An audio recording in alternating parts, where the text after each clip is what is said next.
Welcome back everybody, Mike here. In this video series, I wanted to jump in depth a little bit more about the blues and how to solo over the blues. This kind of piggybacks or is a Reader's Digest version of what I touch on in my blues course. And if you haven't checked that out already, it's in the description below. I find a lot of videos out there that show people how to play licks and not necessarily understand how to play the blues in context, which is a huge difference. It really doesn't sound like much. Over the course of the next couple of videos, we're going to talk about how to solo within the surroundings of the blues context. What you want to do is you want to have a decent understanding of your surroundings inside of the blues context. You want to know what chords are going to be played. You want to know the progression, how the progression is being played, what type of chords are being played in the progression, the tonality, and also how to articulate your solo and not just play either a flurry of notes or regurgitate a bunch of licks that you already know.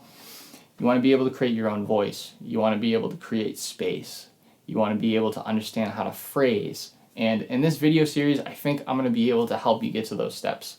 If you want to jump more in depth, I definitely recommend you check out the blues course that I put out recently.